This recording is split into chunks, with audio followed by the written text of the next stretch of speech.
City series cigars and citrus 7s, black cement 3s, 4s, the hairs and bread 11s. No doubt that I'll be wearing some fire at any sighting. With these Dorenbecker 5s, you can see me in any lighting. It's exciting, I'll be flexing to the coldest degree. What's up, everybody? Sneakerhead M Checks. I got the Palomino Jordan 1s currently scheduled to release Saturday, September 2nd. So as usual, we're going to take a close detailed look at the shoe from all angles. After that, I'm going to put them on and step around in them so y'all can see they look on feet. Then I'm going to discuss my opinion on the shoe, and then we'll talk about release predictions, reselling predictions, and all that stuff. So let's get right to it.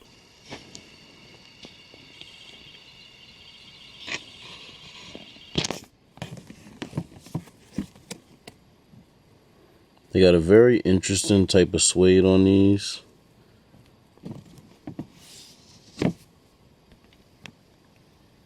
Come with black laces.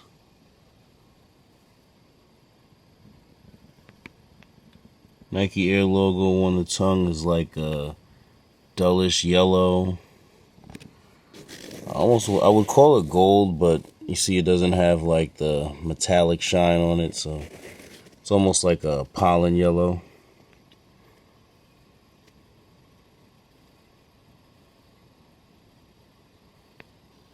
Looks like the midsole on these has a very light beige tint to it. It's not as heavy as it is on certain other ones, but it's there.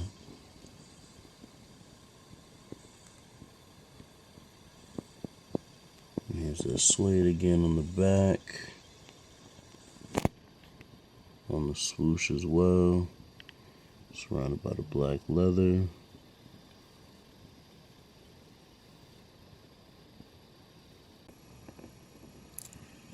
The suede on these is very easily influenced, or sensitive, I guess I could say. And what I mean by that is, like, if you see me rub my finger across it, I can influence the suede to kind of have that lighter look on the part that my finger rub. Just like, you know, pretty much any other suede. So, you know, any little scratch or scuff that you get on them will show. If you look over here on the swoosh, they already have a little one. And mind you, these haven't even been worn yet, obviously. So that just goes to show you how sensitive that suede is going to be. Same thing in the toe box, which we saw already.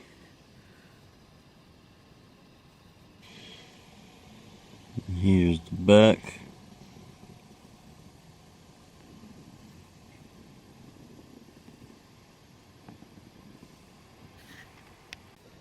Interior is all black.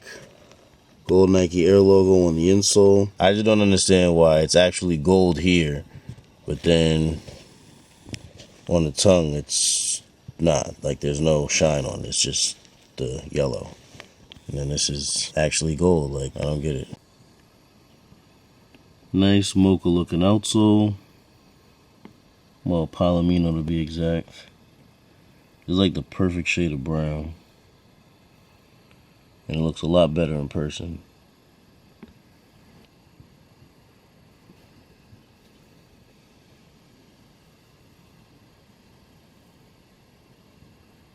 The box on these is crazy. All black with gold logos and writing on it. Once again, we have an actual like shiny gold as opposed to the yellow, pollen, whatever color you want to call it that's on the tongue. I'm not going to keep talking about that. White paper on the inside. No extra laces. Just the paper. And here's the box label. Air Jordan 1 Retro High OG, black, metallic gold, and Palomino.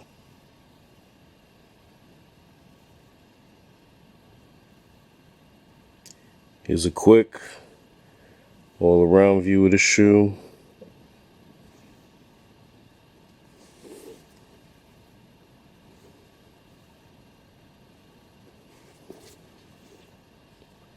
Alright, now let's see how they look on feet. I hit it one time, she gon' call me tomorrow. Might answer or I hit it with the big swerve. I've been shitting on my old bitch, big turds. New girl gets spoiled in the big furs. Make a band in a day like a Squidward. Since a youngin' I've been grinding trying to stack that. Back problems came about from my backpack. Used to feel it like a bra with a rack at. Reminiscing on the shine, having flashbacks.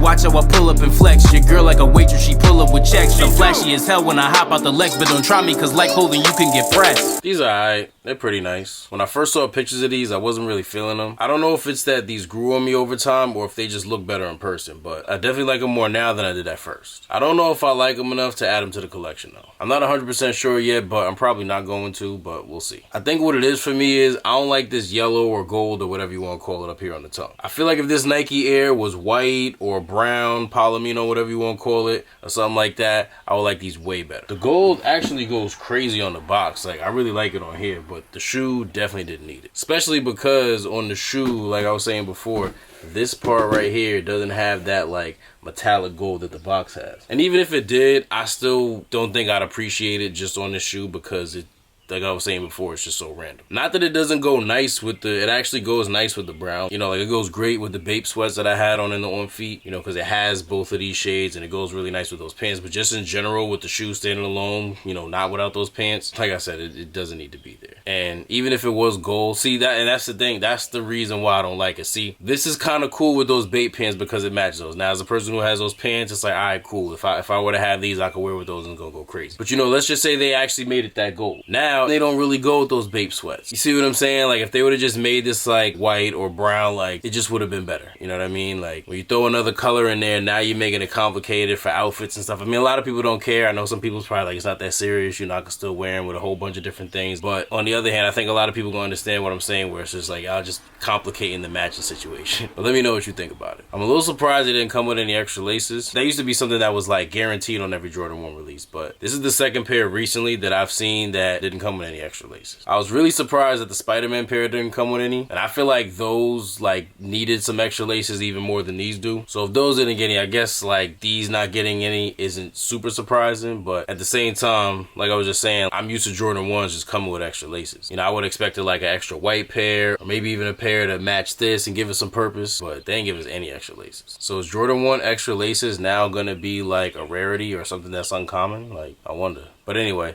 you may kind of be getting a Mocha 1's vibe from these, but obviously this release is not going to be anything like the Mocha 1 release was. They shouldn't be that hard to cop. If they do sell out, I don't really see them selling for any more than like $220 or $230 on most men's sizes the week of release. So if that's the case, they're not going to be that profitable for resellers. If you have clientele, and depending on who your clientele is, it may be worth it. You know, keep in mind that's back to school season, at least here where I live. I know down south they start a little earlier and probably in other places around the world, but at least here where I am, these come out the week before school starts, and you know, everybody wants to be fly on the first day of school. Everybody wants their kid to be fly on the first day of school, so there may be a little bit of demand for these. But you know, it depends on your clientele, where you're located, if you got to pay tax to get them, or if you have to pay for shipping or any of that. So for a lot of resellers, it's not going to be worth it. If you are going to cop these to resell, I think men's sizes 11 to 12 is probably going to be the most profitable. Actually, 12 and a half will probably be the most profitable. If you know, 12 and a half is always really hard to get. They always make a very low quantity, and that's why they usually resell for so much. So if you want to test your luck and go for that, you know, that's probably going to be the most profitable size. But other than 12 and a half, 11 to 12 is usually that sweet spot that resells for the most. It's not guaranteed, but it most likely is going to be that way. But that's only if you're going to resell them. Like I said, for most people, it's not going to be worth it. Probably not worth holding either. Of course, they will go up in value over the years, but not at a pace that makes them worth investing in as opposed to a lot of other pairs. But yeah, leave a comment and let me know what you guys think of these. Good luck to everybody that's trying to cop a pair of these. I'm wishing you the best of luck and getting them in your size for retail. If this video was helpful or informative in any way, I really appreciate if you give it a thumbs up. Also, if you're interested in more early reviews like this or any other sneaker related content, please do us both a favor and subscribe to my channel if you haven't done so already. And make sure you have my video notifications turned on. Just tap that little bell icon next to the subscribe button and select all. That way when I put a new video out, you get notified and you won't miss out on anything. Thank you all for watching. Everybody please stay safe and healthy out there, and I'll see you next time.